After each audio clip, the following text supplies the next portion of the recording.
Está no ar o Telenotícias. Boa noite e bem-vindo. Amanhã continua a audição dos declarantes do caso das dívidas ocultas.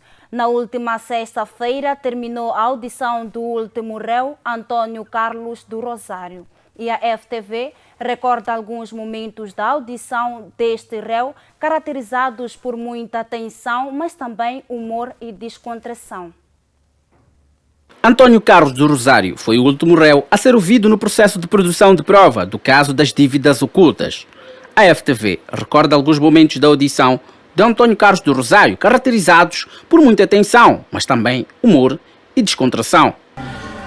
O sinal de que a audição de Antônio do Rosário seria tanto quanto turbulenta ocorreu ainda no dia da leitura da acusação, ao ser confrontado pelo juiz Efigênio Batista sobre a forma como se dispôs ao sentar-se no tribunal. Senhor Antônio Carlos Rosário, sente-se corretamente. Está no tribunal, não pode sentar de quatro. Não pode fazer esses gestos que está a fazer. Rir. Não. Comporte-se com urbanidade quando estiver no tribunal. Quase 2 meses depois, após terem perfilado os outros réus, começou a ser ouvido Antônio do Rosário e o que muitos vaticinavam da sua audição acabou ocorrendo. Muita tensão, até com o Ministério Público. Quer dizer, como falei, guest house aqui agora já não é hotel, faz favor. Quer dizer, que sejamos mais inteligentes. Desculpe, meritíssimo. Desculpe, peço desculpa. Não, as pessoas que fizeram isso são inteligentes. Não, não são. A audição também vislumbrou-se numa oportunidade do orgulho, considerado em alguns setores como alguém com muita inteligência acima da média, poder dar aulas ou explicação sobre alguns assuntos, inclusive fazer uma oração. Tem mais um gesto ainda. Ok. E é este. Ei.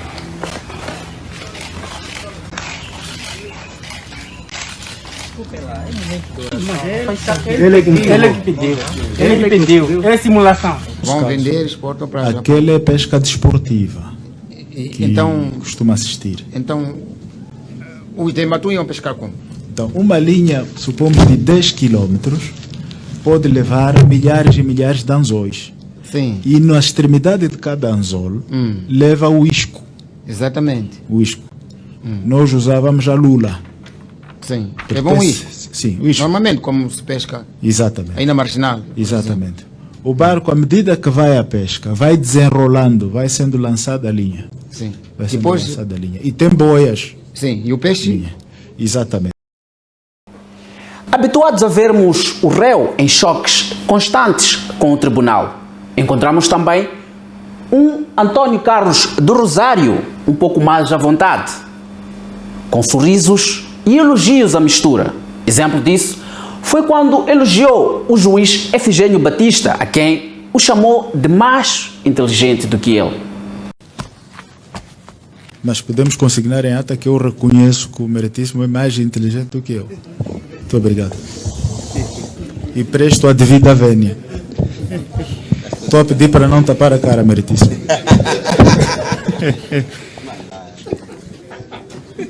Meritíssimo,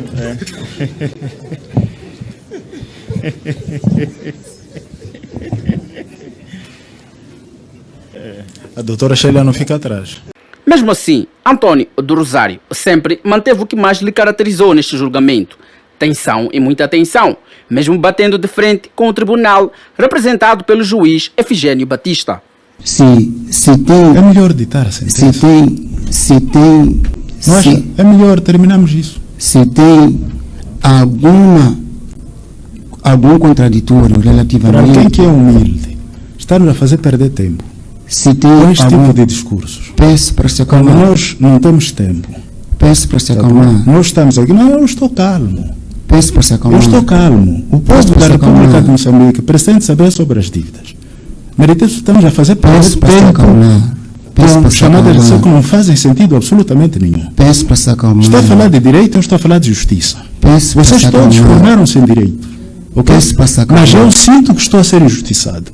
O senhor ainda quer falar de direito? Raul Antônio Carlos Não, Rosário. desculpe, meritíssimo. Quer ser respeitado, respeite. Peço para se O acalmar. facto de ser juiz não lhe dá o direito de faltar com respeito às pessoas. Peço para se acalmar. Eu estou a lutar pela minha liberdade há mais de 2 anos e meio. Réu Antônio Carlos de Eu Rosário. estou a dizer, meritíssimo juiz, se quer ser respeitado, respeita as pessoas. Réu Antônio Carlos de Tá bom? Rosário. Nós somos da mesma idade, mas eu respeito, não trato, não distrato as pessoas. Não venho falar aqui disso. O senhor foi o melhor estudante, se foi o melhor estudante de direito, foi quem foi. Faz favor, não venha aqui insultar as pessoas, faz favor. Que o réu disse que Desculpe. deve. Peço para consignar em ata que o réu disse que. Bem, doutor Chival, vamos começar a partir de agora extrair cópias para o processo criminal. Faz favor. Com muito prazer responderei a todos. Quando se pensava que se tinha visto de tudo nas audições, eis que António do Rosário volta a atacar o tribunal, exigindo a retirada de Flávio Menete, representante da Ordem dos Advogados da Tenda, depois da expulsão do seu constituinte por alegadamente pertencer ao Serviço de Informações e Segurança do Estado. Meritíssimo, da mesma forma que fizeram com o Dr. Chivale, se o tribunal quer ser coerente, faça com o Dr. Menete. Dr. Menete é das FDS. Então não pode estar a colocar questões aqui sobre operações, não é? Querer questões legais, mas legalmente não é assim quando nós estamos a falar de questões do CIS. Não pode. Não responda, mas não anda a relacionar as perguntas que ele faz com a PIC, que ele era diretor. Não estou a dar a palavra. Tira a Menete daqui da mesma forma que tirou o Dr. Chivale, faz favor. Devido àquele comportamento, naquele dia, Efigênio Batista deu por terminada a audição do réu, tendo mudado de opinião após a intervenção de alguns sujeitos processuais. A audição de António Carlos de Rosário transmitiu um misto de sentimentos, mas o maior deles é que nos deu a conhecer alguns detalhes que se esperam que o tribunal os leve em consideração para o conhecimento da verdade material. As imagens são de Aldino Peruque, Evaristo Maúce para FTV. O ministro das Obras Públicas, Habitação e Recursos Hídricos, João Machatini, garantiu que já está resolvido o impasse entre o governo e os fornecedores privados de água que ameaçavam cortar o fornecimento do precioso líquido. Os fornecedores privados de água haviam marcado para 6 de novembro o corte no fornecimento do precioso líquido a mais de 3 milhões de consumidores a nível nacional, devido a alegados desentendimentos com o governo, que neste momento está a fazer a implantação e expansão da rede pública de abastecimento de água em áreas onde atuam os privados. A Associação dos Fornecedores de Água de Moçambique, a Foramo, queixava-se também da suposta vandalização da sua rede de distribuição, ação alegadamente levada a cabo pelo Fundo de Patrimônio e Abastecimento de Água, FIPAG. Após as ameaças chegarem aos ouvidos do ministro das Obras Públicas, Habitação e Recursos Hídricos, este tratou de esclarecer o sucedido. Falando ao O País, Machatini disse que houve um curto-circuito na comunicação, alguma precipitação também da parte dos fornecedores, mas isto está praticamente ultrapassado. Machatini revelou ainda que foi construída uma equipa liderada pelo inspetor-geral do Ministério das Obras Públicas para definir o roteiro que visa responder às inquietações deles, que é saber o que vai acontecer com eles no futuro com a expansão da rede. Segundo o ministro, existe desde 2015 um decreto que prevê que, em casos de o governo investir na sua expansão, mesmo nos casos em que haja operadores privados, há 3 saídas para o relacionamento com eles para que ninguém saia a perder. Moradores do bairro Nkobe, no município da Matola, vivem sob ameaças das águas que invadiram as suas casas nesta época chuvosa. Situação será mais crítica.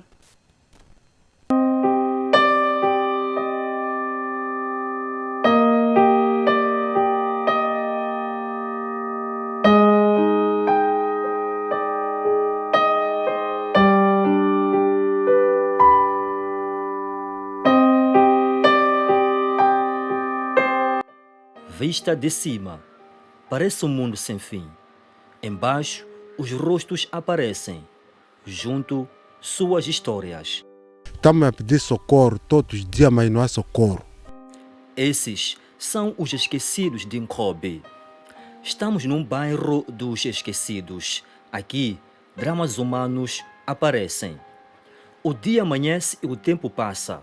A cada minuto, mais casas submersas nas águas. A cada minuto, mais casas abandonadas, com a doença sempre à espreita. As latrinas, quando enchem, nas fossas já é um prejuízo, há muita doença. Neste momento de corona que nós temos, já há muita doença. A pessoa pode ter uma doença que não sabe, vem da onde, talvez dessas águas que ficam estagnadas. Inevitável a pergunta: o que será dos moradores de Nkobe nesta época chuvosa? A chuva chega e não chega com respostas.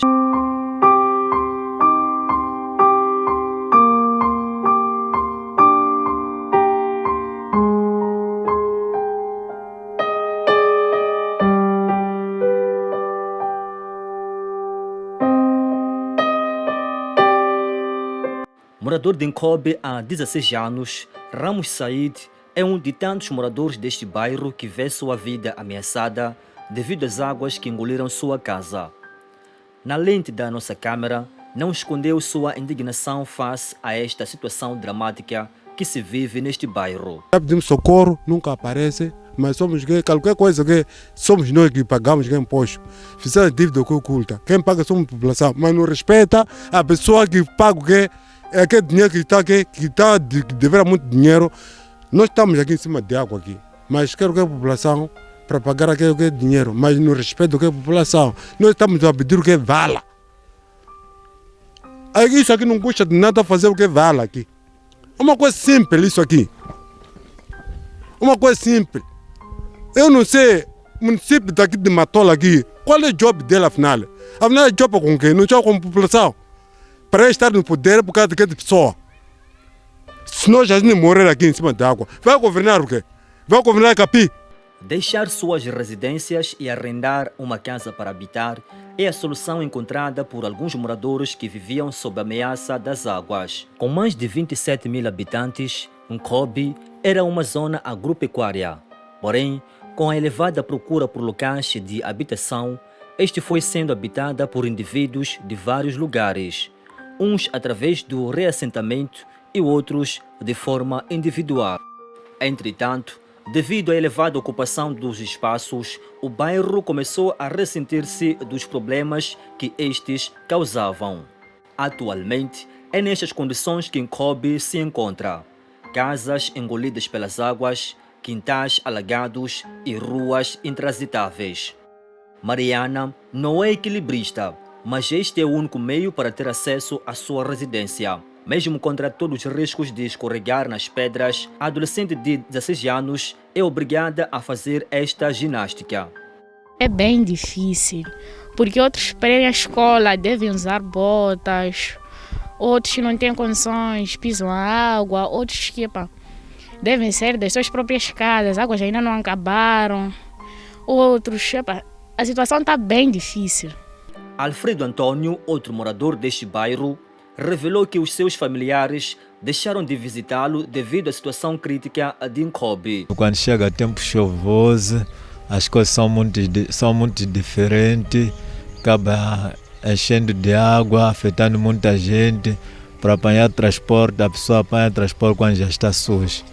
E cada um para tirar água no seu quintal é preciso se virar de qualquer forma, de furar a parede para as águas indo para a estrada ou para o quintal de outra pessoa, e depois isso acontece uma questão de confusão sobre os vizinhos, sei lá quando.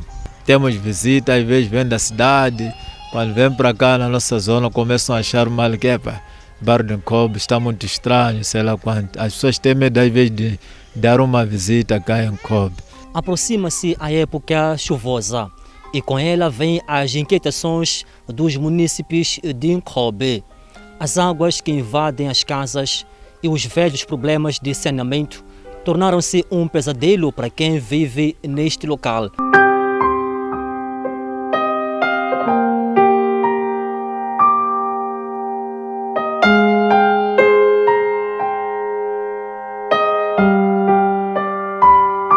Estas casas estão praticamente submersas nas águas estagnadas e sujas. Estamos diante de um desastre sanitário. Nos encontramos numa casa abandonada devido As águas, conforme a imagem pode documentar, estamos numa varanda e a mesma está cheia de água. Os postes de iluminação também se encontram mergulhados nas águas, um perigo iminente para os moradores desta urbe. O bairro Nkobe está assentado no lençol freático próximo à superfície terrestre, o que faz com que as águas das chuvas não sejam absorvidas na totalidade devido à saturação dos solos. As construções habitacionais e outras infraestruturas foram construídas sem levar em conta as valas de drenagens para a canalização das águas. Curiosamente, muitas residências que ficam alagadas situam-se nas zonas parceladas pela edilidade da Matola. Isso é uma vergonha, porque se nós não se cria valete, o município não vem nos ajudar. Acabamos dizendo que o município só quer no tempo dos votos, nós voltarmos, vão fazendo boa coisa, como eles dão esperança de fazendo boa coisa.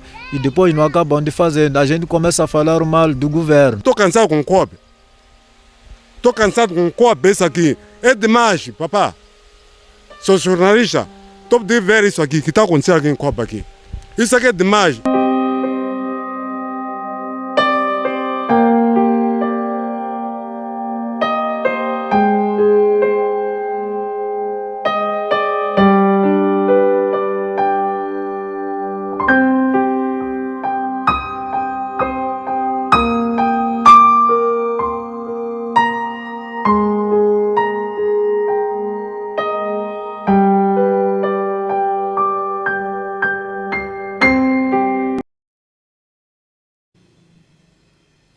Da situação vivida nesta época chuvosa, passamos a acompanhar outra nota informativa que dá conta que o secretário-geral da Frelimo, Roque Silva, desafiou no último sábado a Organização da Juventude Moçambicana, OJM, a liderar os processos de transformação do país. O dirigente partidário falava aos jovens da Frelimo no quadro da primeira sessão extraordinária do Comitê Central da OJM, realizada este sábado, na província de Maputo. Para Roque Silva, a juventude da Frelimo é chamada a contribuir para o país, sem olhar as cores partidárias. A OJM liderar processos de transformação na nossa juventude, processos de transformação que incide fundamentalmente ir estudando aquilo que podem ser melhores caminhos que possam ajudar o país a superar os grandes desafios que os nossos jovens enfrentam hoje. Nós, como partido, sempre defendemos que a nossa responsabilidade está para além dos limites que nos circundam. A nossa responsabilidade também recai sobre aqueles que não são do partido, aqueles que não têm partido político nenhum. O nosso grande desafio é a criação de condições de bem-estar para todos. E a nossa juventude também precisa de carregar essa visão. Aos males da atualidade também são chamados os jovens a poderem fazer alguma coisa.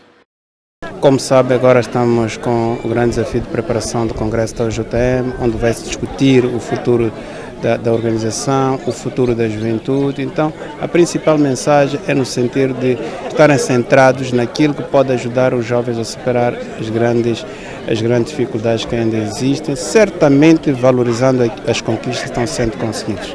Mas também transmitimos a mensagem no sentido de continuar a lutar de forma determinada contra os males da atualidade. Refiro-me à questão do terrorismo, refiro-me a questões dos ataques à junta militar da RENAM, refiro-me a questões relacionadas com as doenças que continuam a fustigar o país, a questão do Covid, HIV-Sida, dentre outras, e a participação da juventude no processo de desenvolvimento no seu todo. Portanto, esta é que é a mensagem forte.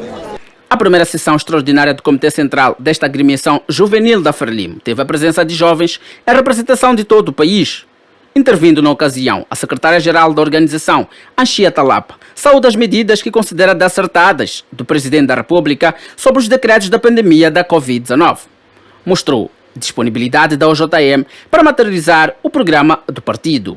Nós, jovens da Frelimo, unidos e coesos do Rovuma ao Maputo e além fronteiras, queremos saudar e homenagear com muito entusiasmo o nosso querido presidente, o camarada Filipe Jacinto Nyusi, pelas decisões acertadas constantes de decretos presidenciais no âmbito do estado de emergência e calamidade pública desde a eclosão desta pandemia. A OJM manifesta o seu total apoio a todos os esforços do governo, sabiamente liderado pelo camarada Filipe Jacinto Nhusi, e continuaremos a massificar a divulgação das medidas de prevenção contra este mal. Acreditamos que a prevenção é o melhor remédio e estamos cientes que as vacinas terão benefícios que todos almejamos e todos assumimos, se todos assumirmos o compromisso de forma escrupulosa, todas as medidas de prevenção. O encontro debateu a aprovação da Diretiva das Eleições Internas, o Código de Conduta e o informe do Gabinete de Preparação do primeiro Congresso da OJM.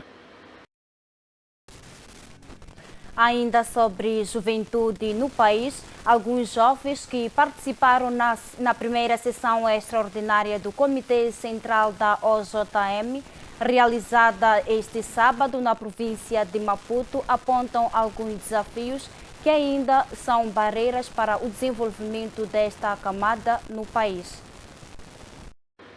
A juventude é a maior faixa etária do país e é a que mais precisa de intervenção do Estado. Aliás, o emprego, a formação profissional, a habitação são os maiores desafios que a juventude moçambicana tem apontado como as que barram o desenvolvimento e integração desta camada no desenvolvimento do país.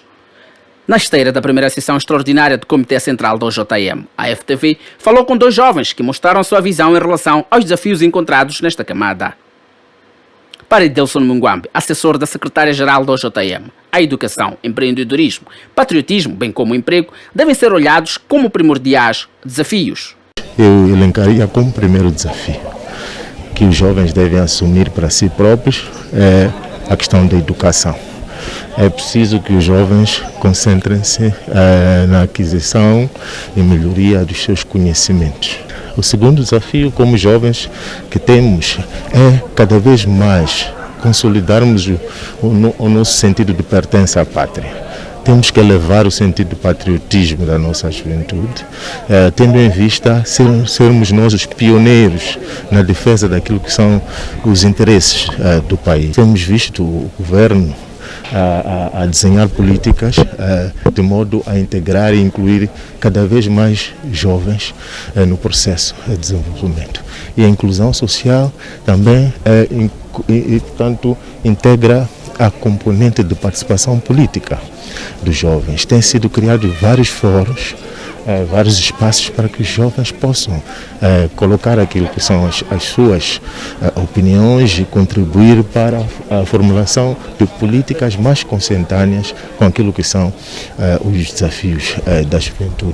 Sobre a empregabilidade, explica a necessidade de olhar o mercado de trabalho na geração de emprego. E é preciso olhar para o mercado de trabalho em 2 dimensões, não concentrando apenas na dimensão do emprego em si, mas de promoção de iniciativas capazes de gerar o autoemprego. Portanto, esta dimensão é fundamental. Mas também, como sabemos, o governo aprovou instrumentos que permitam e estimulem as empresas a atrair mais jovens em regimes de estágios profissionalizantes, de modo que esses jovens sejam cada vez mais capazes. Para Beatriz Consula, secretária provincial da OJM em Sofala, a erradicação dos casamentos prematuros continuam a preocupar a sua organização naquele ponto do país e lança o reto à sociedade. De facto, temos reunido muito com os jovens nas escolas, quer na comunidade em geral, para dizer à rapariga a não aderir aos casamentos prematuros e sempre que puder aproximar uma unidade sanitária para o planeamento, os jovens que têm maior de 18 anos, que é para eles também poderem realizar os seus sonhos. E sempre temos incutido na juventude que é sempre bom pensarmos antes em estudar, formar-se e de seguida pensarmos em junção matrimonial neste caso. Isaura Nhusi lançou nesta sexta-feira, na cidade de Maputo, o primeiro Atlas da Criança em Moçambique, instrumento que, segundo disse, é de extrema importância para guiar os programas e ações que visam a implementação de projetos tendentes à proteção da criança no país.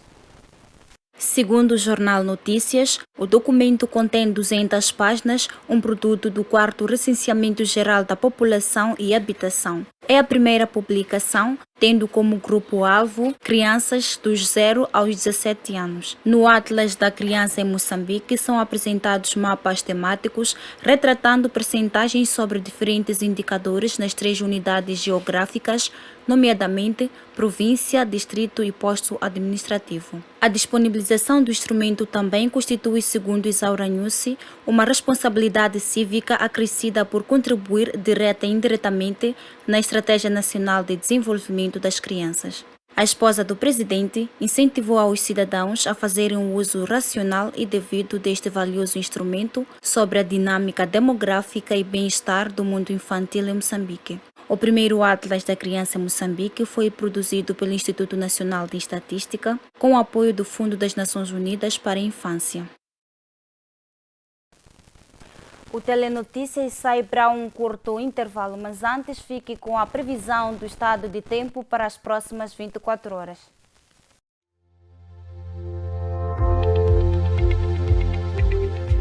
A zona sul do país será caracterizada pelo céu pouco nublado.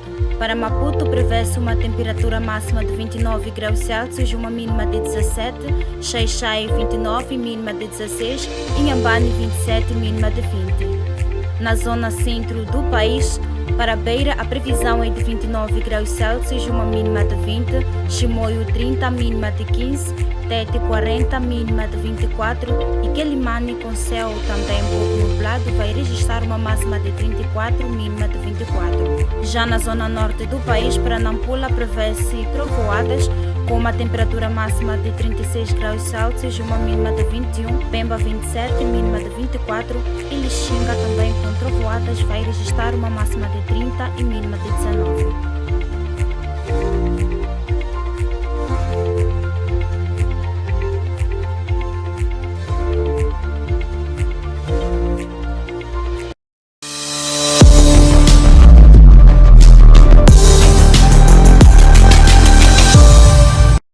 Junta-te a nós, venham todos levantar a voz, diga não ao cancro da mama. Então nós, como organização da mulher moçambicana, queremos apelar a todas as mães para ter essa cultura de sempre fazer um rastreio para ver qualquer coisa estranha que está no seu corpo.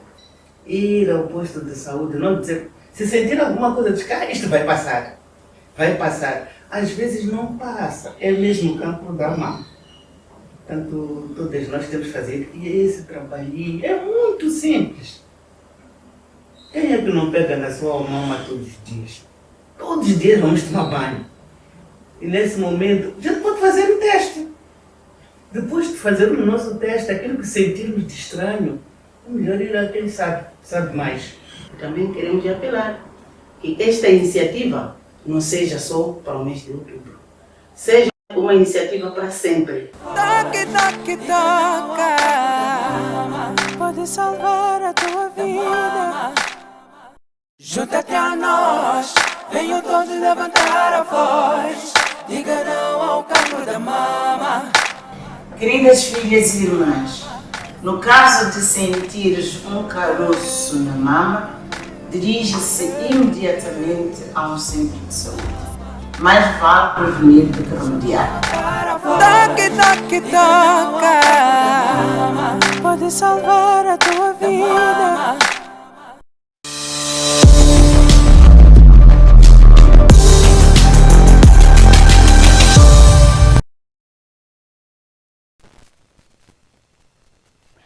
De volta ao Telenotícias.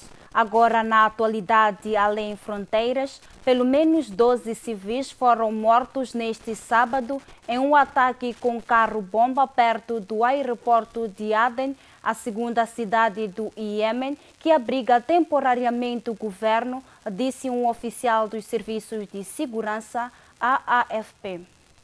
Os civis morreram em uma explosão perto do aeroporto de Aden, de acordo com a mesma fonte. Há um número indeterminado de feridos, acrescentou. Outro líder iemenita confirmou este mesmo balanço.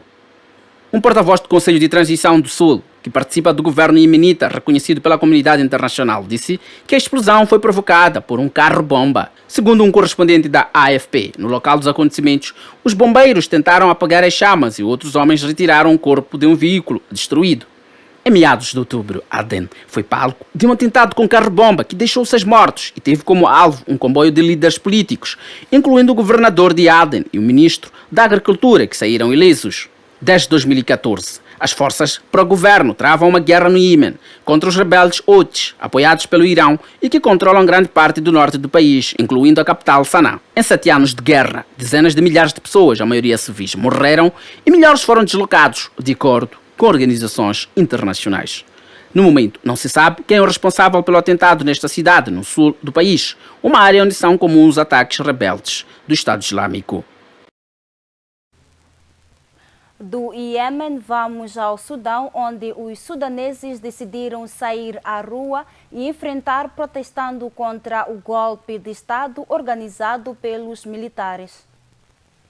Um sindicato dos médicos no Sudão confirmou a morte de 2 manifestantes que terão sido abatidos a tiro pelas forças de segurança do regime em vigor, durante uma manifestação de centenas de civis que estão contra o golpe militar que está em curso no país. Pelas ruas de Khartoum, a capital do país, que fica no norte de África, ouvem-se gritos de protesto contra a ação militar que levou à dissolução do governo e à imposição do estado de emergência, depois de alguns protestos sangrentos.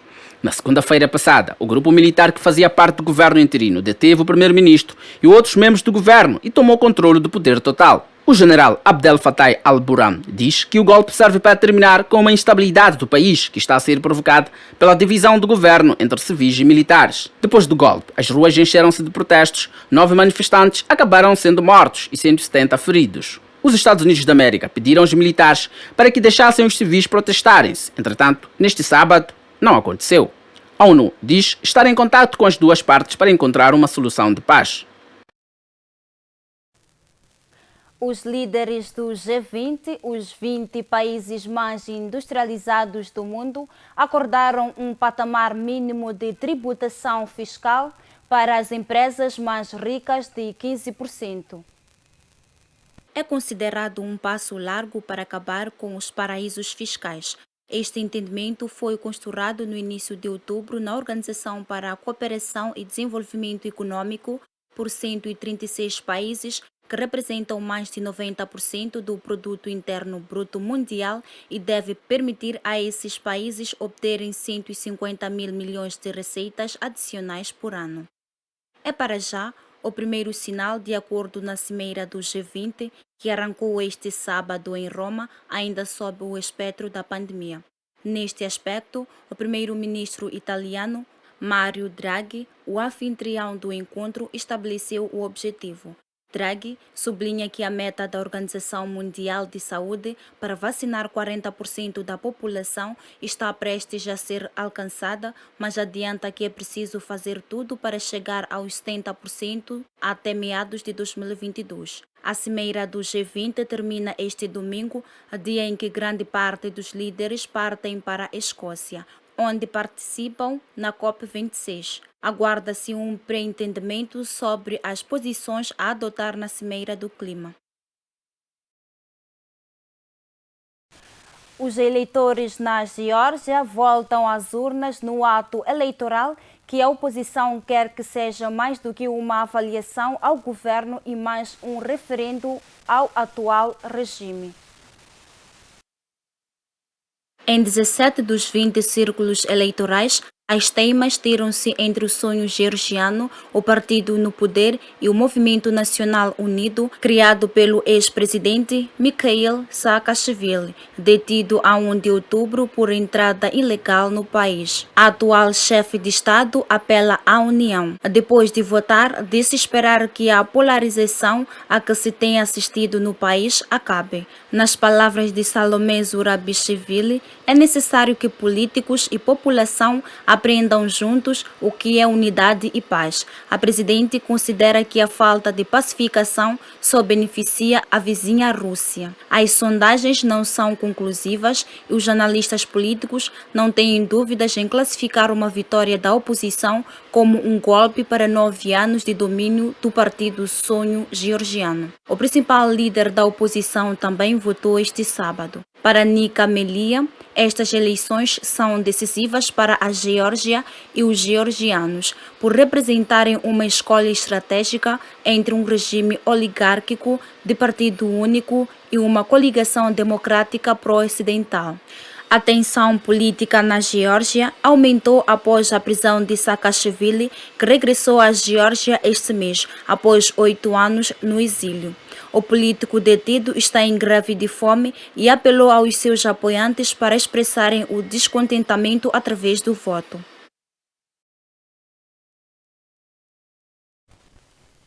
Saímos para mais um curto intervalo. Voltamos em breve com mais notícias.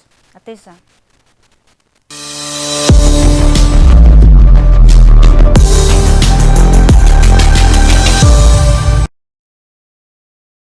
O coronavírus é um inimigo invisível.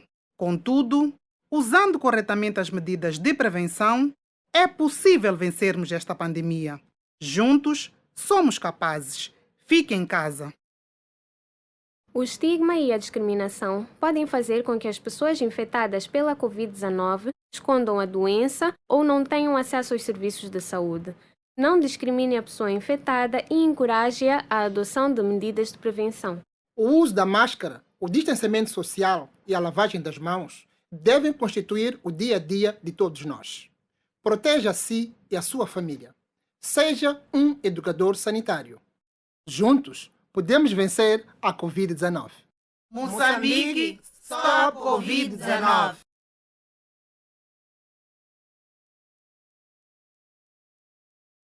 O uso de máscaras nos transportes públicos é obrigatório. E se cada um fizer a sua parte, ficaremos todos seguros.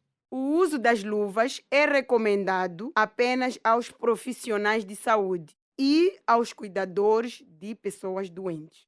Fique em casa, por nós e por você. Vivemos um momento crítico em que cada um de nós é chamado a contribuir. Fique em casa e proteja a si e a sua família. Pai e mãe, estamos num período de luta contra a pandemia da Covid-19. Não se esqueça de levar a sua criança ao peso e à vacinação na unidade sanitária. As unidades sanitárias estão prontas para garantir a segurança dos seus utentes. Sempre que as visitar, cumpra com as medidas de prevenção. Juntos contra a Covid-19. Moçambique, stop Covid-19!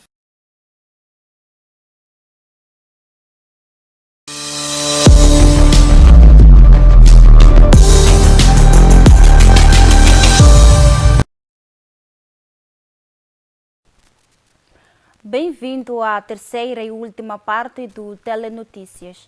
Passamos a acompanhar notícias sobre tecnologia. A Microsoft ultrapassou a Apple em valor de mercado nesta sexta-feira, dia 29, e se tornou a empresa de capital aberto mais valiosa do mundo. A fabricante do Windows fechou o dia avaliada em 2,49 trilhões de dólares, enquanto a dona do iPhone ficou avaliada em 2,47 trilhões de dólares. A liderança da Microsoft foi causada principalmente por uma queda no valor das ações da Apple. As ações da criadora do iPhone terminaram a quinta-feira avaliados em cerca de 152 dólares cada e iniciaram a sexta-feira vendidos a cerca de 147 dólares. Elas fecharam o dia em 149 dólares cada. O recuo no início do dia aconteceu após a empresa divulgar o seu balanço do terceiro trimestre de 2021. O lucro no período foi de 20,5 bilhões de dólares e ficou acima das expectativas, mas a faturação decepcionou analistas após problemas de abastecimento com a escassez de chips. A Microsoft registra alta no valor de suas ações nas últimas horas.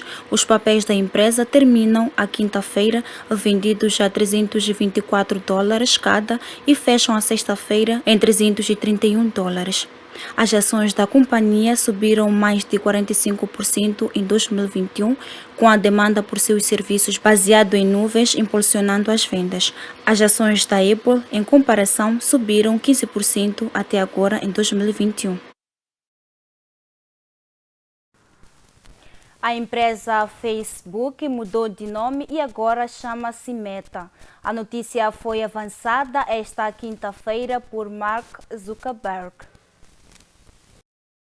O fundador e presidente do Facebook explicou que a rede social continua com o mesmo nome. O objetivo desta alteração é diferenciar a empresa-mãe de todas as redes sociais e aplicações e englobar a visão de realidade virtual para o futuro, o que Zuckerberg chama o metaverso. Zuckerberg descreveu o metaverso como um ambiente virtual no qual podemos entrar em vez de apenas olharmos para um ecrã. Irá também incorporar outros aspectos da vida em linha, tais como as compras e as redes sociais, de acordo com Vitória Petroc, uma analista que segue as tecnologias emergentes. Zuckerberg diz esperar que o metaverso chegue a 1.000 milhões de pessoas na próxima década. Será um lugar onde as pessoas poderão interagir, trabalhar e criar produtos e conteúdos no que ele espera que seja um novo ecossistema que crie milhões de empregos para os criadores. Momento de acompanharmos a taxa cambial do dia de hoje.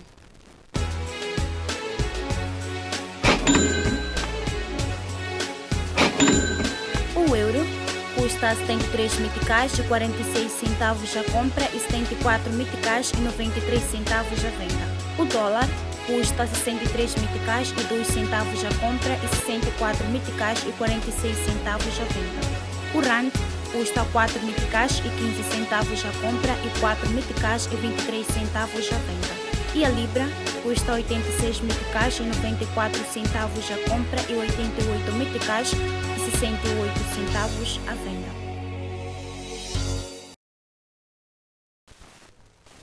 Dessa forma, chegamos ao fim do nosso Telenotícias de hoje, 31 de outubro, por sinal, último dia do mês. Seja cauteloso e proteja-se de vários males que o mundo apresenta. Até amanhã.